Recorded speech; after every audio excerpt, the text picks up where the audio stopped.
What would you do if your HOA decided that your private workshop wasn't really yours anymore? What if they tried to turn it into a community event space, without asking? I never thought I'd be the guy with an HOA horror story, but here we are. My name's Ethan Carter, and 3 years ago, I bought what I thought was my dream home, a 5-acre property on the outskirts of Meadowbrook Estates. What really sold me on it wasn't just the land, but the beautifully restored barn that came with it. A spacious, rustic structure set far back from the road, tucked away from the rest of the neighborhood, it had character, history, and more importantly, privacy. Over time, I converted the barn into a home office and workshop, where I worked as an architectural engineer. It became my sanctuary, a place where I could focus on my designs in peace. Before I bought the place, I made sure to check the HOA regulations. Meadowbrook Estates did have one, but my property was technically on the border of the community, meaning I was only required to follow basic upkeep rules, stuff like keeping my lawn trimmed and making sure my house didn't look abandoned. That was fine by me. I wasn't the type to pick fights with an HOA as long as they left me alone. For the first 2 years, that's exactly how it went. I paid my dues, kept my land looking neat, and barely had any interaction with the HOA at all. It wasn't until last year that things started to change, when Karen Henderson was elected president. Well, technically her name was Patricia, but the entire neighborhood secretly called her Karen, and for good reason. The very first day she took over, she declared that Meadowbrook Estates had lost its sense of order, and that she was going to restore it. That meant sending out violation notices for the smallest, most ridiculous infractions, trash cans left out for more than 6 hours after pickup, kids' bikes left in driveways for too long, even holiday decorations that weren't removed in a timely manner. People grumbled about her strict rules, but most didn't push back. At first, I thought I was in the clear. My barn wasn't visible from any of the community roads, and I had all the paperwork proving it was legally part of my property. But that didn't matter to Karen. One afternoon, I came home to find a neon pink violation notice slapped onto my mailbox. In bold, capital letters, it read, "Unauthorized structure requiring immediate compliance review." At first, I laughed. She had to be mistaken. There was no way she thought she had authority over my barn, right? I sent her a polite email with a copy of my property deed and the documentation proving that the barn had been grandfathered in when the neighborhood was built. I assumed that would be the end of it. It was just the beginning. I didn't think much about the violation notice after sending Karen the email. In my mind, the matter was settled. I had the legal documentation to prove that my barn was outside of her jurisdiction, and even if she didn't like it, the HOA had no say over how I used my own property. But 3 days later, she showed up at my front door. It was early afternoon, and I had just sat down in my workshop to sketch out a new structural design when I heard the sharp, impatient ring of my doorbell, several times in rapid succession, annoyed. I set my work aside and made my way to the front of my house. The moment I opened the door, I was met with the sight of Karen Henderson, standing stiffly on my porch with a thick binder tucked under her arm. Even in the sweltering summer heat, her blonde bob was perfectly styled, her expression set in a look of permanent disapproval. "Mr. Carter," she said without so much as a hello, flipping open her binder. "I've reviewed your documentation, and while the barn structure itself may be grandfathered in, your current usage as a she paused, scanning the page before continuing, home office and workshop, does not comply with Meadowbrook Estates neighborhood aesthetic guidelines." I leaned against the doorframe, my patience already wearing thin. "Karen." "It's Patricia," she snapped, her chin lifting. I exhaled sharply. "Patricia," I corrected. "My property line begins 30 feet behind where we're standing. The barn is another 100 yards back. It's not visible from any community roads or properties. How exactly is it affecting the neighborhood aesthetic?" Karen pursed her lips, as if I'd just asked something particularly offensive. "Regardless of visibility, all structures within the Meadowbrook Estates zone must adhere to our guidelines, she said smoothly. I'll need to inspect the interior to ensure compliance. I let out a short, incredulous laugh. Yeah, that's not happening. I was expecting her to argue, maybe even threaten me with another bogus violation, but instead, her smile tightened, her eyes flashing with something almost smug. Very well, she said, snapping her binder shut. But this isn't over. I should have known then that she meant it. Over the next few months, my mailbox was flooded with a constant stream of violation notices. One week, I was cited for excessive grass height, even though my lawn was mowed regularly. Another time, I received a warning about unauthorized vegetation. Karen claimed the wildflowers I had planted in my garden were non-compliant. Each time, I responded calmly and professionally, providing clear proof that I was within compliance. And each time, Karen's frustration grew more obvious. She wasn't just enforcing HOA rules, she was trying to make my life miserable. Then one morning, I received something much worse than a violation notice. A formal warning from the HOA's financial office. It stated that I had several unpaid fines totaling over $1,200, and if I didn't pay by the end of the month, a lien could be placed on my property. I stared at the letter, confused and furious. I had never received any notice of these fines before. I pulled up my emails, nothing, no warning, no notifications. It was as if Karen had secretly fined me behind my back. I immediately called the HOA office, demanding an explanation. The woman on the other end sounded genuinely confused when I asked about the charges. After a long hold, she came back on the line. Oh, she said hesitantly. It looks like these fines were processed as discretionary violations by the HOA president. Since they weren't contested within 30 days, they're now considered overdue. My jaw clenched. They were never sent to me. I'm not sure what to tell you, she said. But if you want to dispute them, you'll have to speak directly with Ms. Henderson. Oh, I plan to. That afternoon, I marched straight to the HOA office, slamming the warning letter down on Karen's desk. Care to explain this? Karen barely glanced at it. Oh, Ethan, she said smoothly, leaning back in her chair. You know, if you had responded to my requests more favorably, perhaps some of these could have been overlooked. She was blackmailing me. I felt my blood boil, but I forced myself to keep my voice even. Reverse the fines. Karen just smiled. Unfortunately, fines can't be reversed once they've been processed. It's in the bylaws. I took a slow breath. You've officially crossed a line, Patricia. She simply shrugged. I do what's best for the community, Ethan. If you don't want further financial penalties, I suggest you start cooperating. I stormed out, knowing one thing for certain, this was war. For a little while, things went quiet. No new violation notices, no surprise visits from Karen, no passive-aggressive emails. It felt off. Karen wasn't the type to just give up. I knew she was planning something, I just didn't know what. Then, one afternoon, I found out. I was in my barn, focused on a particularly tricky structural model for a new client, when I heard the doorbell ringing, repeatedly, insistently. I sighed, already knowing who it was. Sure enough, when I opened the door, there she stood, Karen, flanked by 3 other HOA board members. They all wore matching Meadowbrook Estates polo shirts, as if this was some kind of corporate takeover. Karen's smile was sickly sweet. Good news, Ethan, she announced, stepping forward without waiting for an invitation. The board has decided to grant you an exemption from your barn violations.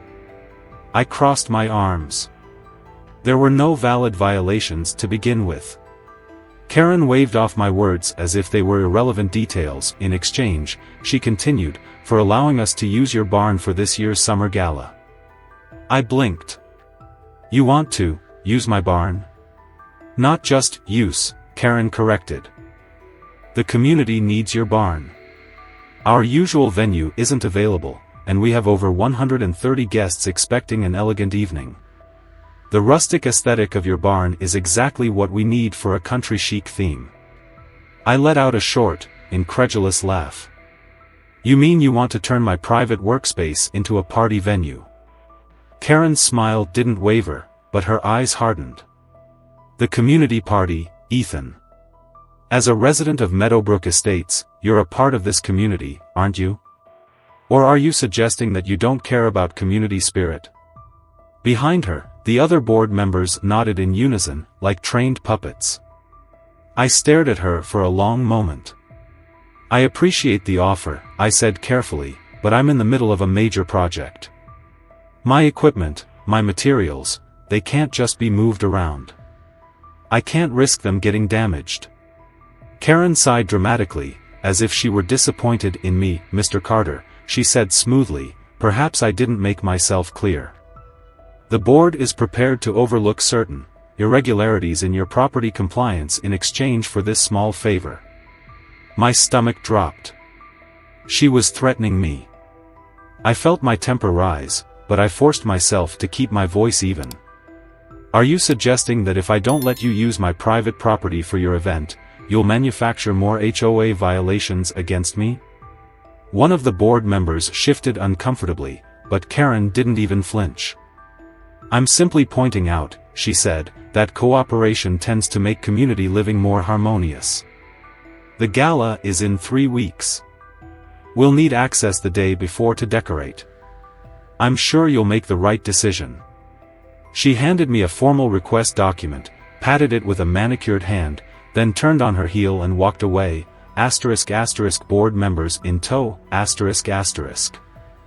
I stood there, staring after them, absolutely fuming. That night, I sat at my desk and read through every line of the HOA bylaws. As I suspected, there was no provision that could force a homeowner to allow community events on their private property.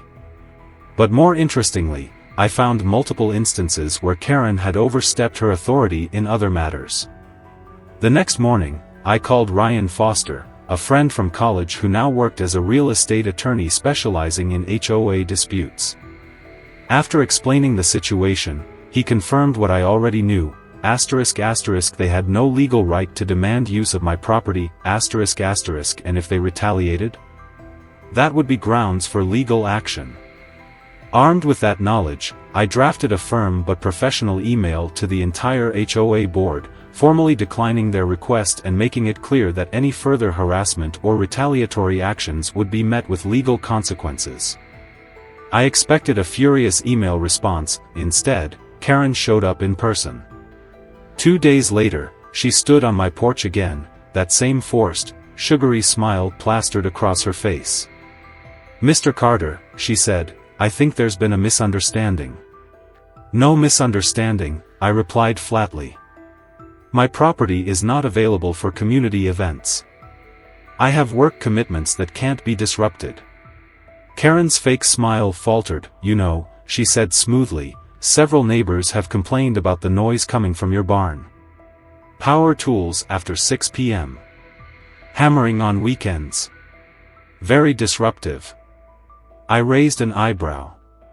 "That's a blatant lie. My nearest neighbor is a quarter-mile away." Karen shrugged. "Feel free to file a complaint dispute," she said, "but I'm sure you'd rather avoid unnecessary scrutiny."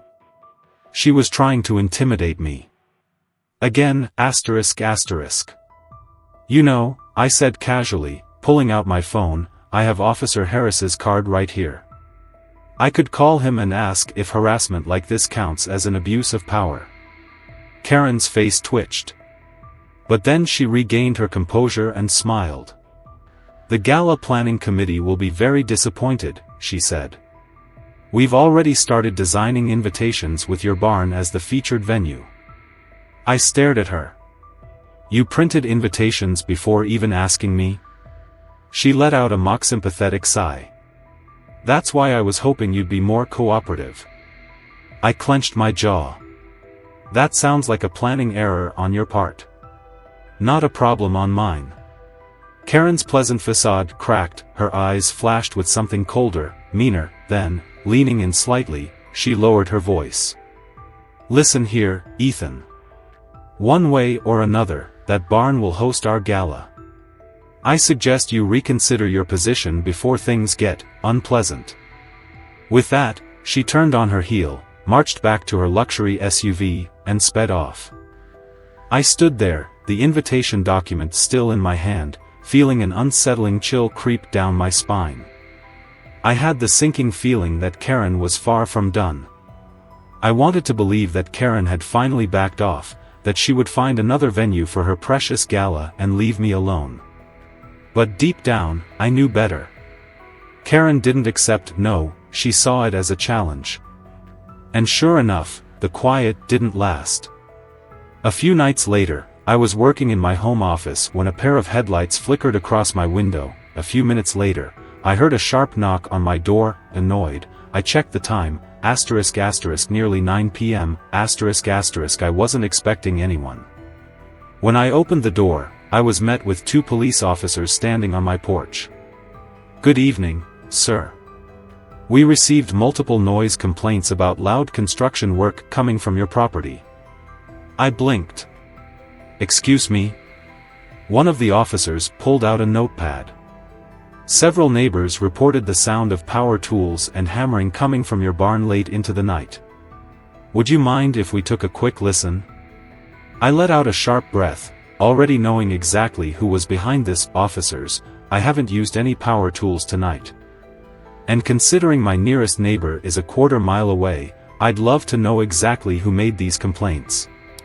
The second officer tilted his head. "So you're saying this is a false report?"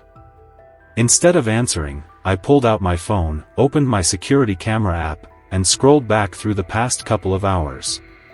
No visitors, no activity. Nothing, ***. "See for yourselves," I said, showing them the footage. The first officer frowned but nodded. "Looks like we were sent on a wild goose chase." The second officer sighed, then glanced over my shoulder. "Wait a second, what's that?" I turned, following his gaze, and saw a small black device propped up near the bushes beside my barn. My stomach dropped. I walked over, picked it up, and turned it over in my hand. A Bluetooth speaker. My blood ran cold as realization hit.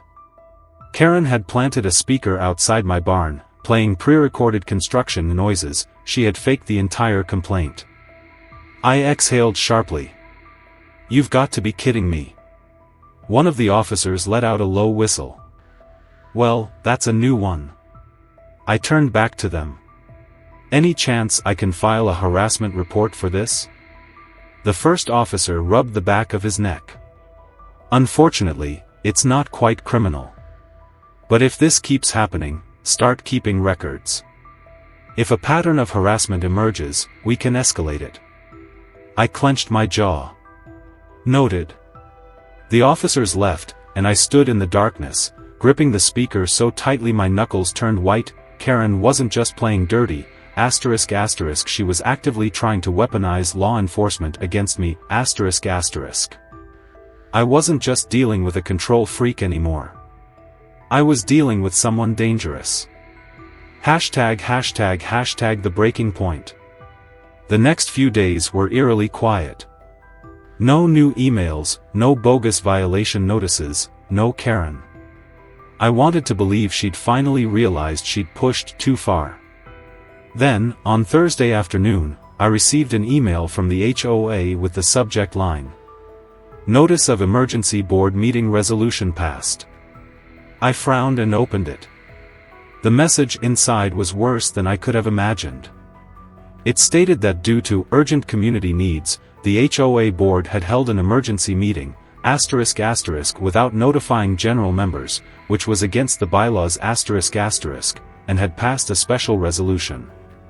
The resolution, a new rule allowing the HOA to temporarily repurpose common areas and adjacent structures for community events.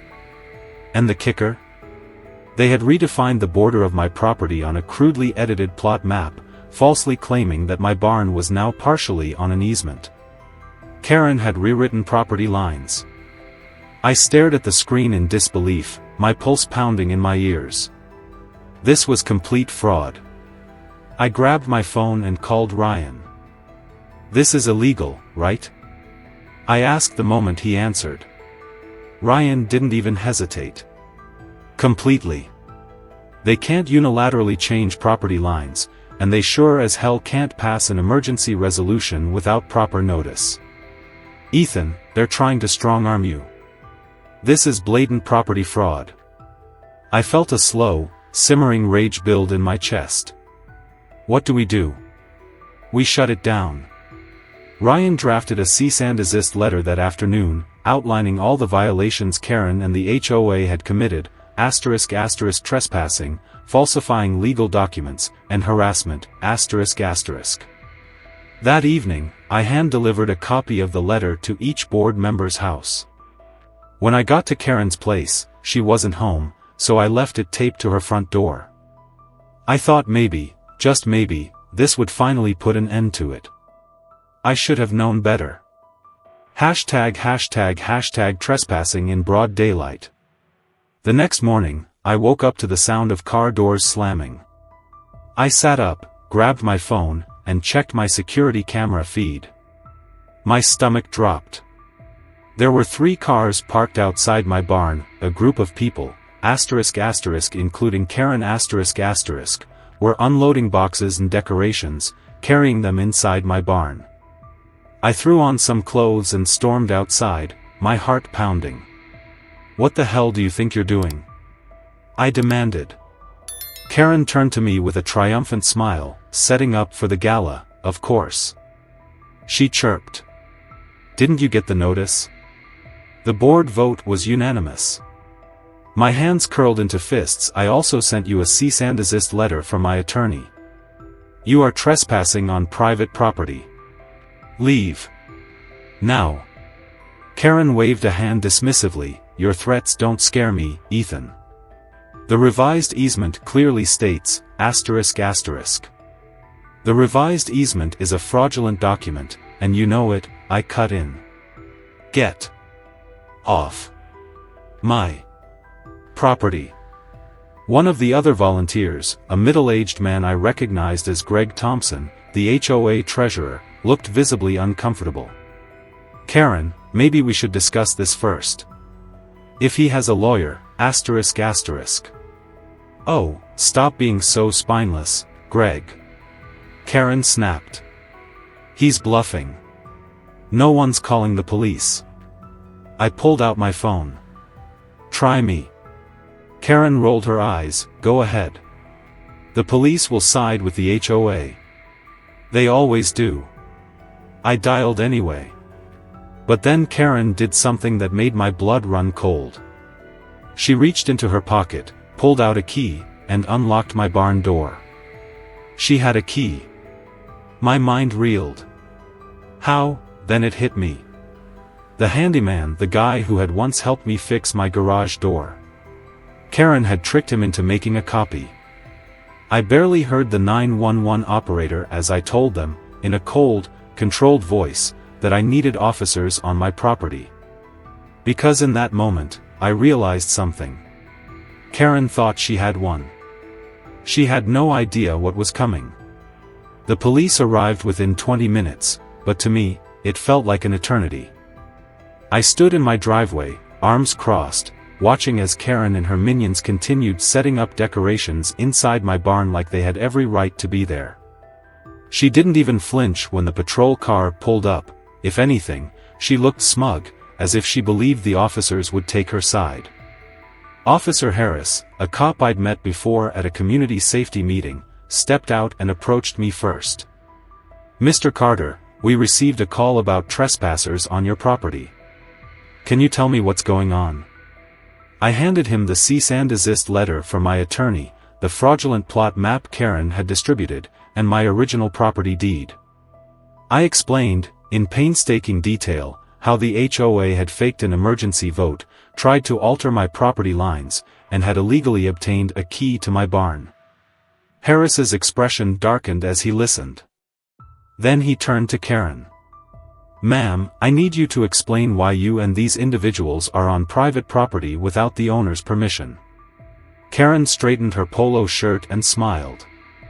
Oh, officer, there's just been a misunderstanding.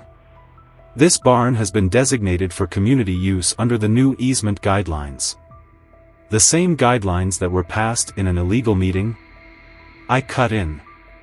The same ones that my lawyer is already preparing to fight in court? Karen's smile wavered. Harris turned back to her, arms crossed. Ma'am, this is Mr. Carter's property. The legal deed is clear. You and everyone else here are trespassing. You need to leave now. Karen's entire body stiffened. Officer, I think you're making a mistake. No, ma'am. You are. Harris's tone left no room for argument. If you and your volunteers do not vacate immediately, I'll have to escalate this to criminal trespassing charges. The volunteers didn't wait. They scrambled to grab their things, some even mumbling apologies as they hurried back to their cars. But Karen? She stood her ground, her face turning an alarming shade of red. This event is happening today, she screeched. We have nowhere else to go. This is my community, and I make the decisions. Not anymore. The voice came from behind her. Greg Thompson, the HOA treasurer, stood with a handful of other board members. He held up his phone, showing a group email. The board has called an emergency vote of no confidence, Karen. It's unanimous.